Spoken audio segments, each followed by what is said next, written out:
প্রিয় সপ্তম শ্রেণীর শিক্ষার্থীরা, শুভেচ্ছা নিও। আজকে আমি তোমাদের ইতিহাস ও সামাজিক বিজ্ঞান বইয়ের ষষ্ঠ অধ্যায় মুক্তিযুদ্ধের বিদেশি বন্ধুরা এর ৮০ পৃষ্ঠার ৩ নাম্বার সমাধান করে দেব। প্রথমে তোমাদের বলবো, যারা আমার চ্যানেলটি সাবস্ক্রাইব করো নাই তারা আমার চ্যানেলটি সাবস্ক্রাইব করবে এবং আমার সাথে থাকবে। তাহলে চলো আমরা ক্লাস শুরু করি। এর আগে আমরা ৮০ পৃষ্ঠার ১ নাম্বার এবং ২ নাম্বার সমাধান করেছি। আজকে ৩ নাম্বার সমাধান করে দেব। শরণার্থী সমস্যা মোকাবেলায় মূল ভার বহনকারী দেশ ভারত এবং বিশ্বের অন্যান্য দেশের ভূমিকা, মানবিক সহায়তা। তো চলো এখন আমরা ৩ নাম্বারের সমাধান দেখে নিই।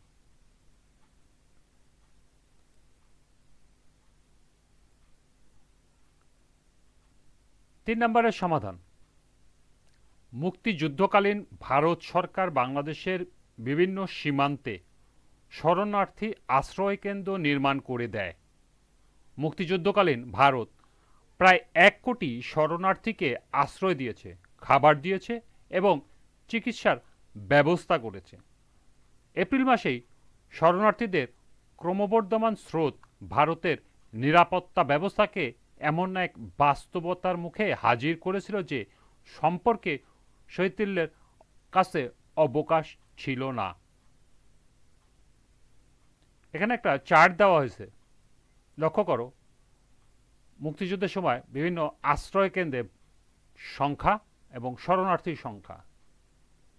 তার মধ্যে পশ্চিমবঙ্গে আশ্রয়কেন্দ্রের সংখ্যা ৪৯২টি, শরণার্থীর সংখ্যা ৭২,৩৫,৯১৬ জন।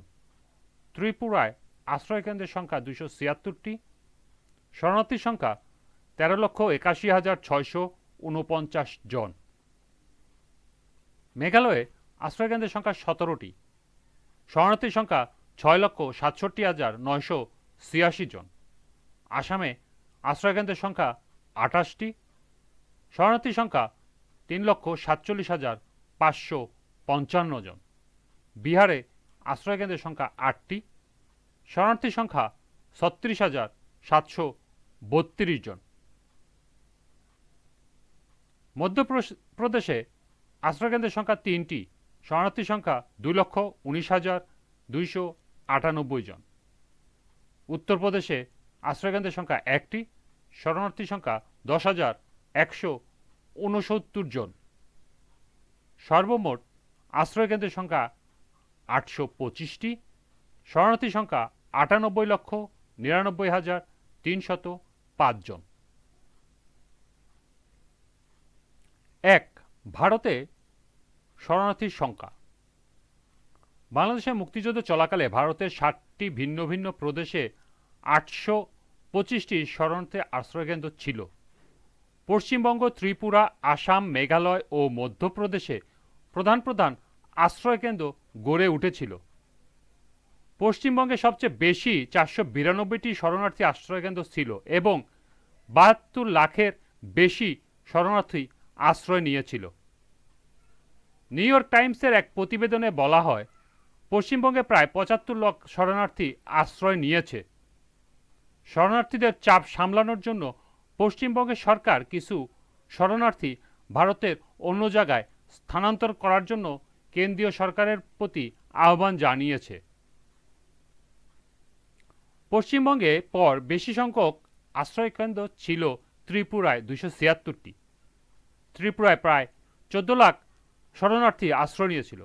সবচেয়ে কম আশ্রয়কেন্দ্র ছিল উত্তরপ্রদেশে এবং সংখ্যাটি হল ১ এবং শরণার্থীর সংখ্যা ১০,০০০ জনের কিছু বেশি।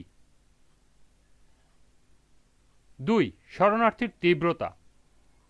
শরণার্থী সংকট এতটাই তীব্র আকার ধারণ করে যে এর শেষ কোথায় হবে সেটা কেউ ধারণা করতে পারছিল না। মে মাসে বার্তা সংস্থা এপিকে দেওয়া এক সাক্ষাৎকারে ভারতের প্রধানমন্ত্রী ইন্দিরা গান্ধী বলেন, পূর্ব পাকিস্তান থেকে আসা শরণার্থীদের চাপে ভারতের সীমান্তবর্তী এলাকাগুলো জনমিতি বদলে গেছে। তিনি বলেন, একটি শহর ভারতের নাগরিক আছে 7,000, অন্যদিকে পূর্ব পাকিস্তান থেকে আসা শরণার্থীর সংখ্যা হচ্ছে 60,000। 3. শরণার্থী সমস্যা মোকাবেলা। শরণার্থী ক্যাম্পগুলোতে একজন প্রাপ্তবয়স্ক ব্যক্তির জন্য প্রতিদিন বরাদ্দ হতো 300 গ্রাম চাল, 100 গ্রাম আটা, 100 গ্রাম ডাল, 25 গ্রাম ভোজ্য তেল এবং 25 গ্রাম চিনি। শরণার্থী শিবিরগুলোতে ছিল খাদ্য, পানীয় জল ও ওষুধপত্রের স্বল্পতা। তারপরও ভারত সরকার এত বড় শরণার্থী সংকট মোকাবেলা করেছে এবং স্বাধীনতা প্রাপ্তি পর্যন্ত আশ্রয় দিয়েছে। 4. জাতিসংঘ। 1971 সালে জাতিসংঘ শরণার্থী বিষয়ক সংস্থা প্রধান প্রিন্স সদরুদ্দিন আগা খান শরণার্থী সমস্যাকে জাতিসংঘের সামনে সমসাময়িক কালে সবচেয়ে বড় সমস্যা হিসেবে চিহ্নিত করেন। বস্তুত জাতিসংঘ সৃষ্টির পর বাংলাদেশে সংকটে জাতিসংঘ সবচেয়ে বড় মানবিক সাহায্য নিয়ে এগিয়ে এসেছিল। শরণার্থী ইস্যুর ব্যাপারে আন্তর্জাতিক অঙ্গনে বাংলাদেশের পক্ষে সহানুভূতির জন্ম দিয়েছিল। 5. অন্যান্য দেশের ভূমিকা। সোভিয়েত ইউনিয়ন ছিল বাংলাদেশের আরেকটি গুরুত্বপূর্ণ মিত্র। সোভিয়েত ইউনিয়ন জাতিসংঘে বাংলাদেশের পক্ষে ভোট দিয়েছিল এবং বাংলাদেশকে সামরিক ও অর্থনৈতিকভাবে সাহায্য করেছিল। ইউরোপীয় দেশগুলোর মধ্যে ফ্রান্স, জার্মানি, ইটালি এবং সুইডেন বাংলাদেশকে সাহায্য করেছিল। এই দেশগুলো বাংলাদেশকে সামরিক, অর্থনৈতিক এবং রাজনৈতিকভাবে সাহায্য করেছিল। এছাড়া মানবিক সহায়তা করেছিল যেসব দেশ তা হলো ইরান, ইরাক, মিশর, সিরিয়া, ইরাক, চীন, জাপান, ওমান, সৌদি আরব, কুয়েত, কাতার, বাহরাইন, সংযুক্ত আরব আমিরাত, Malaysia, Indonesia, Philippines, Australia, New Zealand, Canada সহ অনেক দেশ। পরিশেষ 1971 সালে 5 ডিসেম্বর পর্যন্ত শরণার্থীর সংখ্যা ছিল প্রায় 98,99,305 জন। ভারত এবং বিশ্বের অন্যান্য দেশের ভূমিকায় ও মানবিক সহায়তায় শরণার্থী সমস্যা মোকাবেলায় গুরুত্বপূর্ণ অবদান রাখে। এই ছিল 80 পৃষ্ঠার 3 নম্বর প্রশ্নের সমাধান।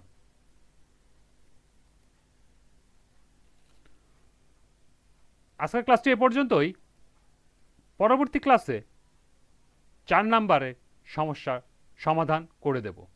সবাইকে আবারও বলছি, যারা আমার চ্যানেলটি সাবস্ক্রাইব করো না তারা আমার চ্যানেলটি সাবস্ক্রাইব করবে এবং আমার সাথে থাকবে। সবাইকে আবারও শুভেচ্ছা জানিয়ে আজকের মতো আমি এখানেই বিদায় নিচ্ছি। আল্লাহ হাফেজ।